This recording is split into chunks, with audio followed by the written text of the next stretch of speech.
नमस्कार. मालिकेच्या आजच्या भागामध्ये आपल्याला पाहायला मिळणार आहे की भूमीच्या समोर आता एक सत्य येणार आहे आणि ते म्हणजे इकडे डॉक्टर संकर्षण यांचा मुलगा ओजस. ओजसचं नक्की काय झालेलं आहे? त्याच्या आईच्या धक्क्यानंतर म्हणजे आईचा जो मृत्यू झालेला आहे त्यानंतर ओजसची झालेली अवस्था ही जेव्हा भूमी पाहणार आहे तेव्हा भूमीला खूप मोठा धक्का बसणार आहे आणि भूमी, आकाश आणि क्षितिजा या दोघांसाठी एक निर्णय घेणार आहे. जो निर्णय खूप भयानक असणार आहे. तो निर्णय ऐकून खरं तर सगळ्यांनाच खूप मोठा धक्का बसू शकतो, परंतु भूमीने तो निर्णय फक्त आकाश आणि क्षितिजा यांच्यासाठी घेतलेला आहे. कारण भूमीला माहिती आहे की आकाशचा जीव फक्त डॉक्टर संकर्षण वाचवू शकतात आणि त्यासाठी भूमीने अग्निपरीक्षा द्यायचं ठरवलेलं आहे. हे सगळं कशा पद्धतीनं होणार आहे ते आपल्याला आजच्या या व्हिडिओमध्ये पाहायला मिळणार आहे. त्यासाठी प्रेक्षकांनो हा व्हिडिओ शेवटपर्यंत पहा. त्याचबरोबर चॅनलवरती नवीन असाल तर चॅनलला सबस्क्राईब करा, व्हिडिओला लाईक करा. तर इकडे आकाशच्या रूममध्ये भूमी आलेली असते आणि आकाश हा क्षितिजाबरोबर खेळत असतो. आकाश म्हणत असतो की खरंच पिल्लू, तुझ्यामुळे मी आलेलो आहे, तुझ्यामुळे मी परत आलेलो आहे आणि हे सगळं तुझ्यामुळेच झालेलं आहे असं आकाश क्षितिजाला सांगत असतो. आकाशचं म्हणणं असतं की बाळा बघ, मी तुझ्यासाठी आलोय ना परत, असं आकाश सांगत असतो. तू कोमातून खेचून आणलंस मला परत, असं आकाश क्षितिजाला वारंवार सांगत असतो. आणि भूमीसुद्धा खूप खुश झालेली असते आणि म्हणत असते की खरंच आकाश परत आलेला आहे, एवढी मोठी गोष्ट घडलेली आहे हे भूमीला जाणवत असतं. ती खुश असते, ती हसत असते, तिच्या डोळ्यातून पाणी आलेलं असतं. आणि तेवढ्यातच मानसी तिथं आलेली असते आणि मानसी विचारत असते की ताई काय झालं? तेव्हा भूमी म्हणत असते क्षितिजा तुझ्याकडे? तेव्हा मानसी म्हणते हो, बराच वेळ झाला ती माझ्याकडे आहे, काय झालं ताई? असं भूमी तिला विचारत असते. तेव्हा मात्र भूमी म्हणत असते नाही, मला भास झाला गं, मला असं वाटलं की क्षितिजा आकाशकडे आहे आणि आकाश बरा झालेला आहे. मग दोघेही आकाशकडे जातात आणि आकाशच्या सोबत बोलत असतात. त्यासोबतच इकडे पाहायला मिळतं भूमीला मात्र खूप मोठा धक्का बसलेला असतो की आपल्याला असा भास झालेला आहे. आणि तेव्हा इकडे मानसी भूमीला म्हणत असते की काळजी करू नकोस. कसं आहे माहिती आहे का ताई, देवी तुला संकेत देत आहे, देवी तुला वारंवार जाणीव करून देत आहे की हे सगळं अशा पद्धतीनं घडणार आहे, म्हणूनच तुला हे सगळं जाणवत आहे. त्याचबरोबर इकडे आपल्याला पाहायला मिळतं की जेव्हा या सगळ्या गोष्टी घडत असतात तेव्हा मात्र भूमी ही आकाशच्या जवळ आलेली असते. आकाशला म्हणत असते की आकाश उठणार आहे, आम्ही दोघेही तुझी वाट बघतोय, तू लवकर येणार आहे आमच्याकडे आणि मला खात्री आहे आता आकाश तुला बरं करण्यासाठी जे काही करावं लागेल ते सगळं करायची तयारी माझी आहे आणि ते सगळं मी करणार आहे. आणि त्याचबरोबर इकडे आपल्याला पाहायला मिळतं की हे सगळं जेव्हा घडत असतं तेव्हा मात्र इकडे भूमी आता क्षितिजाला घेते आणि म्हणत असते की आकाश तुला क्षितिजासाठी परत यावंच लागणार आहे आणि काहीही झालं तरीही तू परत येणार आहे, ही गोष्ट मात्र मला माहिती आहे, असं भूमी ठामपणे इकडे बोलत असते. त्यासोबतच इकडे पाहायला मिळतं की मनूही तिथं असते आणि भूमीने आता निर्णय घेतलेला असतो आणि भूमी क्षितिजाला मानसीकडे ठेवून आता डॉक्टर संकर्षण यांच्याकडे निघालेली असते. थोडंसं पुढे आल्यानंतर अचानक रिक्षा बंद पडते. भूमी त्या रिक्षावाल्या काकांना विचारू लागते की काय झालं? तेव्हा ते सांगत असतात की नाही मॅडम, रिक्षा बंद पडलेली आहे, असं भूमीला सांगतात. तेव्हा भूमी म्हणत असते की हे कसं काय झालं? आणि मग तेवढ्यात भूमी रिक्षातून उतरते. समोरून तिला डॉक्टर संकर्षण हे गाडीतून येताना दिसतात. डॉक्टर संकर्षण गाडीत असतात आणि ते सांगत असतात की हो, मी स्वतःच येतोय, माझ्या बायकोच्या मृत्यूचं प्रमाणपत्र घ्यायला, माझ्या बायकोचं डेथ सर्टिफिकेट घ्यायला मी स्वतःच येत आहे, असं डॉक्टर संकर्षण फोनवरती सांगत असतात. आणि तेवढ्यातच भूमीचं लक्ष जातं. तिला कळतं की समोरून डॉक्टर संकर्षण हे यायला लागलेले आहेत आणि त्याचबरोबर तिकडे भूमी पाहू लागते. भूमीला मात्र धक्का बसलेला असतो आणि भूमी मात्र म्हणत असते की नाही, काहीही झालं तरीही मला आता डॉक्टर संकर्षण यांच्याशी भेटून या सगळ्या गोष्टी बोलाव्या लागणार आहेत. हे सगळं भूमीचं बोलणं चाललेलं असतं. त्यासोबतच इकडे पाहायला मिळतं की जेव्हा या सगळ्या गोष्टी घडत आहेत तेव्हा मात्र इकडे भूमी डॉक्टर संकर्षण यांच्या गाडीच्या समोर जाऊन उभी राहते आणि म्हणू लागते की नाही, आत्ता मला काहीही करून हे सगळं घडवलंच पाहिजे आणि यांची भेट घेऊन हे सगळं समोर आणलंच पाहिजे. आणि त्याचबरोबर इकडे पाहायला मिळतं की या सगळ्या गोष्टी जेव्हा घडत आहेत त्याचबरोबर या सगळ्या गोष्टी ज्या पद्धतीने चालू झालेल्या असतात ते सगळं समोर येत असतं.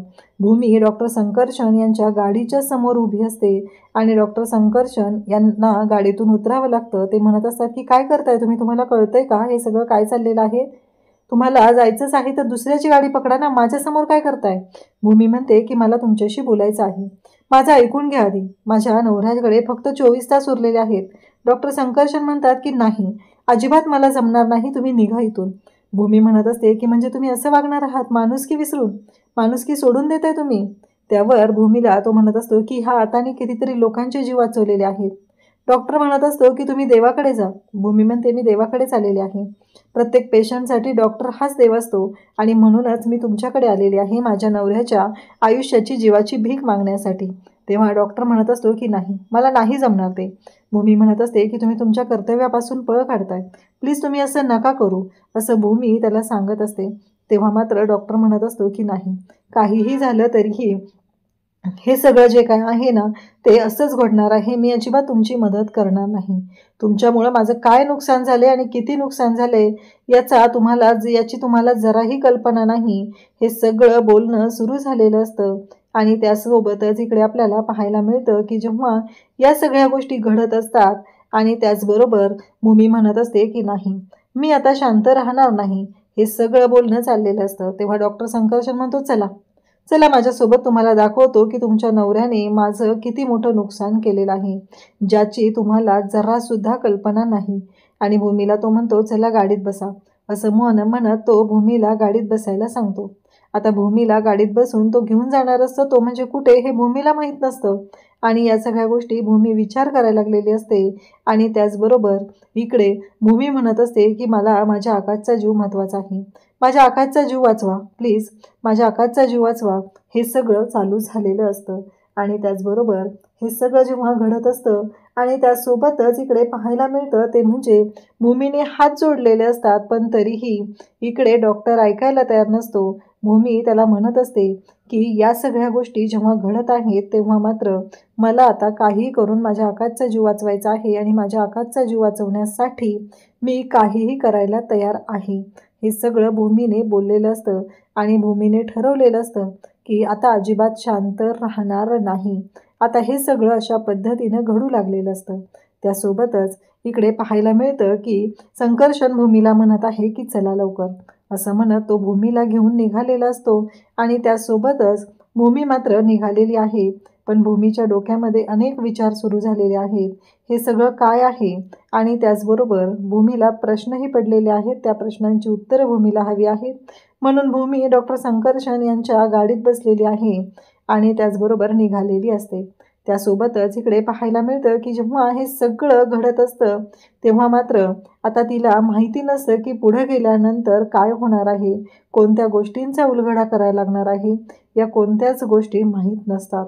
त्यानंतर आपल्याला पाहायला मिळतं की भूमीला घेऊन डॉक्टर संकर्षण हे त्यांच्या घरी आलेले असतात. डॉक्टर संकर्षण हे घरी आल्यानंतर जेव्हा हे सगळं घडत असतं तेव्हा मात्र इकडे पाहायला मिळतं की या सर्व गोष्टी जेव्हा घडत आहेत तेव्हा डॉक्टर संकर्षण यांनी भूमीला एका रूममध्ये आणलेलं आहे. त्या रूममध्ये आणल्यानंतर डॉक्टर भूमीला म्हणत असतो की हे बघा, ही माझ्या मुलाची रूम आहे. माझा मुलगा जो आहे त्याची आई गेल्यामुळं ट्रॉमामध्ये गेलेला आहे, तो तोंडातून एक शब्दही काढत नाही आहे. आणि हे सगळं जे काय आहे ते माझ्या मुलाचं आहे आणि त्याच्या आईबरोबरच्या त्याच्या आठवणी, हे सगळं असं आहे. आणि त्याचबरोबर हे सगळं घडत असतं. तेव्हा मात्र इकडे पाहायला मिळतं की डॉक्टर हा खूप चिडलेला असतो. तो बोलत असतो, तो म्हणत असतो की या सगळ्याला तुमचा नवरा जबाबदार आहे, तुमच्या नवऱ्याने हे सगळं केलेलं आहे आणि त्याचबरोबर तुमच्या नवऱ्यामुळे ह्या सगळ्या गोष्टी घडलेल्या आहेत आणि त्याचबरोबर या सर्व गोष्टी झालेल्या असतात.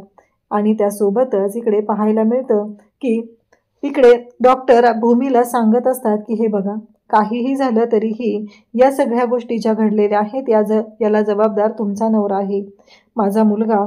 आणि त्याचबरोबर त्याची आई, त्यांचं नातं बघा, हे फोटो बघा.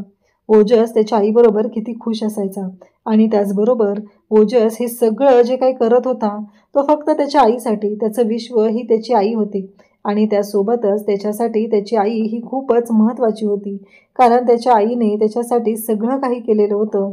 आणि त्यासोबतच त्याची आई जी आहे ती त्याच्यासाठी त्याचा जीव होती, कारण ओजसला नेहमी असं वाटायचं की त्याचा बाबा हा त्याच्यासाठी कोणीच नाही, त्याचा बाबा, त्याच्या बाबाचा तो हेट करायचा. हे सगळं बोललं जात असतं.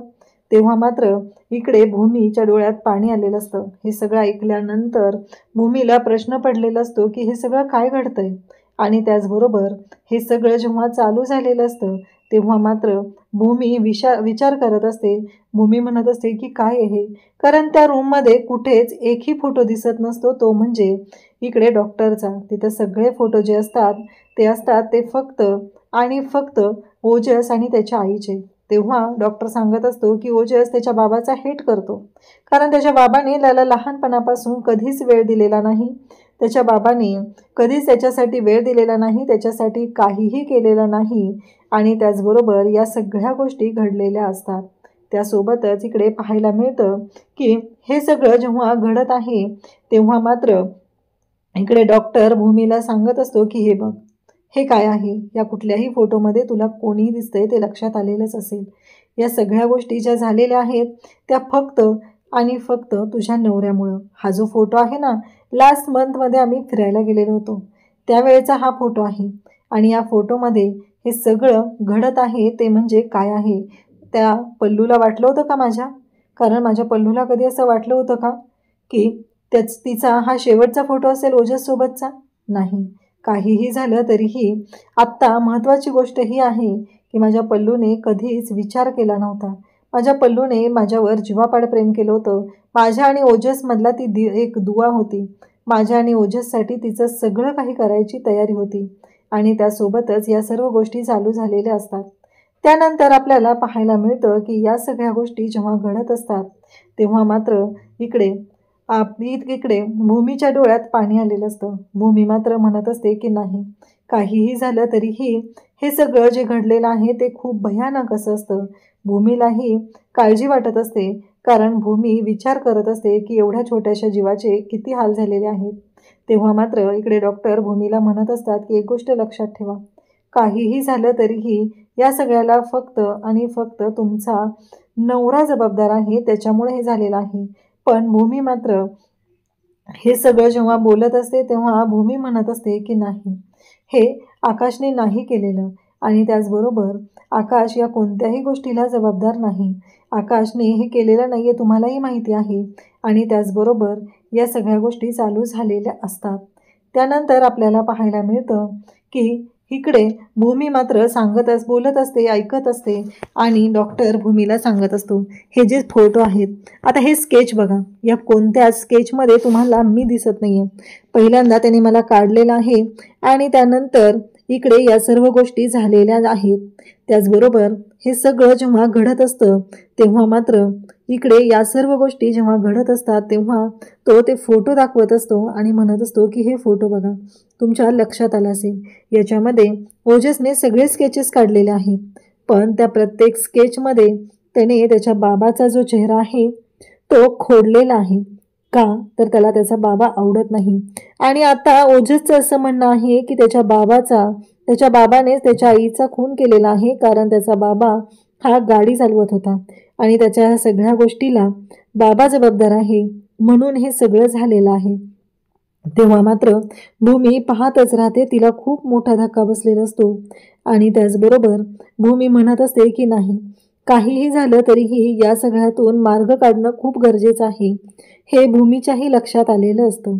आणि भूमी मात्र शांतपणे सर्व गोष्टींचा विचार करत असते. भूमीला मात्र प्रश्न पडलेला असतो की काहीही झालं तरीही या सगळ्यातून आता मार्ग कसा काढायचा, कारण ह्या गोष्टी वाटते तेवढ्या सोप्या नाही आहेत. या सगळ्यातून मार्ग काढणं वाटतं तेवढी साधी गोष्ट नाही, हे भूमीलाही माहिती आहे.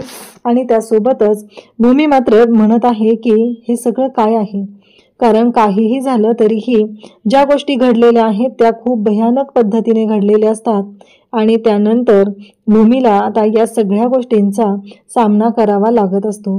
भूमी विचार करायला लागलेली असते. भूमी म्हणत असते की या सगळ्यातून मी मार्ग कसा काढणार आहे, कारण तिला काही सुचत नसतं. भूमी प्रत्येक गोष्टीकडे शांतपणे पाहत असते आणि तो सांगत असतो की माझ्या आणि माझ्या मुलामधला एकमेव दुवा माझी पल्लू होती. पल्लू नेहमी त्याला सांगायची, बाबा जे करतोय ते सगळं तुझ्यासाठी करतोय, तुला चांगलं आयुष्य द्यावं यासाठी करतोय. खरंच मी माझ्या मुलासाठी एवढं सगळं करायचो, पण काही गोष्टी विचित्र पद्धतीनं घडत होत्या, असं इकडे तो सांगत आहे. त्याचं असं म्हणणं आहे काहीही झालं तरीही माझ्या पल्लूने माझ्या आणि ओजसमधला दुवा कायम ठेवला होता. आता काय करू मी? आता कशा पद्धतीने हे सगळं करू? कशा पद्धतीने हे सगळं मी मॅनेज करू? हे बोलणं चाललेलं असतं. तेव्हा मात्र इकडे आता तो रडत असतो. ही गोष्ट जेव्हा भूमी पाहते तेव्हा मात्र भूमीलाही धक्का बसतो. कारण भूमीला कळत नसतं की आता करायचं काय आहे. कारण या सगळ्या गोष्टी हे सगळं जेव्हा घडत आहे तेव्हा मात्र भूमी विचार करायला लागलेली आहे. भूमी म्हणत आहे की नाही, काहीही झालं तरीही हे सगळं मला शांतपणे हँडल केलं पाहिजे, हा विचार भूमीच्या डोक्यात सुरू झालेला असतो. भूमी मात्र डॉक्टरला समजवण्याचा प्रयत्न करत असते, पण तो इतका हायपर झालेला असतो, इतका पॅनिक झालेला असतो की तो ऐकूनच घ्यायला तयार नसतो. भूमी वारंवार सांगण्याचा प्रयत्न करत आहे की आमच्या गाडीचे ब्रेक फेल झालेले होते, यामध्ये आकाशचा काहीही दोष नाही, पण डॉक्टरचं असं म्हणणं आहे की तुम्ही इथे माझ्या घरातले 2 जीव घेतलेले आहेत. माझ्या पल्लूला संपवलेलं आहे आणि माझा ओजसही आता संपलेला आहे, कारण त्याची आई त्याच्यासोबत नाही, म्हणून हे सगळं घडत आहे. हे सगळं भूमीला तो सांगत असतो. तेव्हा मात्र भूमीलाही तेवढाच धक्का बसलेला आहे, कारण भूमीसाठी आकाशही गेला तर जमा आहे. जर आकाशचं ऑपरेशन होऊ शकलं नाही तर भूमीसाठी खूप मोठी गोष्ट आहे. तेव्हा तो म्हणत असतो की तुमच्या मुलीसाठी तुम्हाला तिचा बाबा हवा आहे, पण मी काय करू? इथे माझा मुलगाही गेलेला आहे आणि त्याचबरोबर माझी बायकोही. माझा मुलगा माझ्यापासून दूर गेलेला आहे. तुम्ही काय करू शकता माझ्यासाठी? नाही, तुम्ही काहीच नाही करू शकत माझ्यासाठी. हे सगळं बोलणं चाललेलं असतं आणि तेव्हा मात्र भूमी हे सगळं बोलत असते आणि इकडे ह्या सर्व गोष्टींवरती उपाय काढण्याचा प्रयत्न करत असते. परंतु ह्या गोष्टी वाटतात तेवढ्या सोप्या नसतात, कारण ह्या सगळ्या गोष्टींवरती मार्ग काढणं ही खूप मोठी गोष्ट असते. आणि भूमीला मात्र प्रश्न पडलेले असतात की या सगळ्यातून मी मार्ग कसा काढू?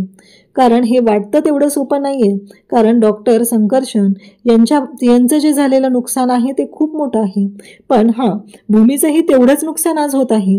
भूमीच्या आयुष्यातला तिच्या जवळची व्यक्ती म्हणजे आकाश आणि त्याचबरोबर क्षितिजाला तर अजून तिचा बाबा कोण आहे हे कळलेलंही नाही. अगदी दुसऱ्याच दिवशी ही घटना घडलेली आहे, कारण तिचं बाळ झालं आणि त्याच दिवशी जन्मल्या नंतर लगेच ते बाळ चोरीला गेलं होतं. हे सगळं घडलेलं होतं, इतकं भयानक घडलेलं होतं. आणि आता जेव्हा बाळाचा ताबा त्यांच्याकडे आला तेव्हा दुसऱ्याच दिवशी आकाशची ही अवस्था झालेली असते. भूमीचं दुःख हे खरं तर खूप मोठं आहे. खूप प्रयत्नानंतर त्यांचं कुटुंब एकत्र आलेलं असतं आणि तेवढ्यातच आता ओजस बाहेर आलेला असतो. आणि मग डॉक्टर आणि त्याचबरोबर भूमी दोघंही ओजसशी बोलण्याचा प्रयत्न करत असतात. पण ओजस तिथे डॉक्टरकडे पाहत असतो. भूमी तिथंच उभी असते. तेव्हा तो म्हणत असतो की नाही, ओजसकडे तो जाण्याचा प्रयत्न करतो, ओजसशी बोलण्याचा प्रयत्न करतो, परंतु ओजस मात्र ऐकायलाच तयार नसतो. तेव्हा मात्र इकडे भूमीलाही धक्का बसतो, कारण एवढं छोटंसं ते बाळ आहे, पण ते मात्र कोमेजून गेलेलं आहे. त्या बाळाला कळतच नाहीये की आपल्या बाबाची काहीही चूक नाहीये, पण त्याची आईही त्याच्यासोबत नाहीये, म्हणून त्याला ते दुःख होत आहे. कारण इकडे डॉक्टरला कधी ओजसला वेळ द्यायला वेळच मिळाला नव्हता, कारण हॉस्पिटल, कॉन्फरन्सेस, ऑपरेशन या गोष्टींमध्ये वेळ जात होता आणि ही सगळी गोष्ट घडत होती. भूमीला खूप मोठा धक्का बसलेला आहे आणि त्याचबरोबर भूमी हे सर्व पाहत असते. तेव्हा मात्र भूमी आता प्रयत्न करत असते की या सगळ्यातून काय मार्ग काढता येईल. तेवढ्यातच ओजस जो आहे तो तिथे उभा असतो. तो त्याच्या बाबाकडे रागाने बघत असतो आणि डायरेक्ट जाऊन दरवाजा लावून घेतो. तेव्हा मात्र डॉक्टरला खूप टेन्शन आलेलं असतं आणि ओजसने तर दरवाजा लावलेला असतो. तेवढ्यात त्याची आजी तिथे येते आणि ती म्हणू लागते की तुम्हाला माहिती आहे ना, ओजसला आवडत नाहीये त्याच्या रूममध्ये गेलेलं. मग का गेलेला तुम्ही त्याच्या रूममध्ये? तुम्ही ओजसचं आयुष्य बर्बाद केलेलं आहे आणि आमचंही. माझी मुलगी तुमच्यामुळे गेलेली आहे. म्हणजे सरळ सरळ इकडे डॉक्टरला दोषी धरत आहे. त्या पल्लूचे आईवडील सुद्धा इकडे दोषी धरत आहेत, समजत आहेत ते म्हणजे संकर्षणला. आणि हे दुःख संकर्षणसाठी खूप मोठं होतं आणि म्हणून तर त्याला या गोष्टींचा त्रास होत असतो. भूमी त्याच्याकडे पाहत असते. भूमीला कळत नसतं की या सगळ्यावरती मी काय मार्ग काढू, परंतु या सगळ्या गोष्टी खूप भयानक अशा घडलेल्या असतात. इकडे पल्लवीची जी आई असते ती मात्र इकडे संकर्षणलाच दोष देत असते, कारण तुमच्यामुळं माझी मुलगी गेलेली आहे असं त्यांचं म्हणणं असतं. या सगळ्या गोष्टी अशा विचित्र पद्धतीने घडत असतात. भूमी मात्र खूपच घाबरलेली असते. तिला कळत नसतं की हे सगळं काय घडतंय. इकडे डॉक्टरला त्याच्या सासूबाई म्हणत असतात की तुमच्यामुळं माझी पल्लू गेलेली आहे. ओजस बाळा दरवाजा उघड, आजी आलेली आहे असं म्हणत ते ओजसला दरवाजा उघडायला सांगत असते आणि त्याचबरोबर संकर्षणला खडसावून सांगत असते की पुन्हा ओजसच्या रूमकडे फिरकायचं नाही. म्हणजे इतकी वाईट अवस्था झालेली आहे की स्वतःचं मूल सुद्धा सवळ राहत नाहीये आणि बायको तर गेलेली आहे. जी बायको प्रत्येक वेळेस त्या दोघांना एकत्र आणण्यासाठी प्रयत्न करत होती आणि आज त्याच गोष्टी घडलेल्या असतात. इकडे भूमीने हे पाहिल्यानंतर भूमीला कळतं की डॉक्टर एवढा हायपर होण्यामागचं खरं कारण काय आहे. डॉक्टर संकर्षण यांनी नकार देण्यामागचं कारण काय आहे. ते एवढे चिडलेले का आहेत. त्यांची बायको गेलेली आहे आणि मुलगाही त्यांच्यापासून पोरखा झालेला आहे, अनाथ झालेला आहे आणि या सगळ्याचं खापर त्यांच्या माथ्यावर फोडलं जात आहे. या सगळ्यासाठी त्यांना जबाबदार धरलं जात आहे. कारण त्यांची तर याच्यामध्ये काहीच चूक नव्हती. चूक तर खरं तर कोणाचीच नाही आहे. आकाशची नाही आहे, भूमीची नाही आहे, डॉक्टर संकर्षण यांची सुद्धा चूक नाही आहे. चूक आहे ती रागिणीची, चूक आहे ती नियतीची. कारण रागिणीने हे सगळं केलेलं आहे. रागिणीने हे सगळं करून सवरून ती बाजूला राहिलेली आहे आणि 2 कुटुंब तिने उद्ध्वस्त केलेले आहे. तर प्रेक्षकांना उद्याच्या भागात आपल्याला पाहायला मिळणार आहे भूमी इकडे डॉक्टरांना सांगत असते की माझ्या आकाशकडे फक्त 24 तास उरलेले आहेत. मी वाटेल ते करायला तयार आहे. तुम्ही जे सांगाल ते करायला तयार आहे. माझ्या आकाशचा जीव वाचवा प्लीज, माझ्या आकाशचा जीव वाचवा.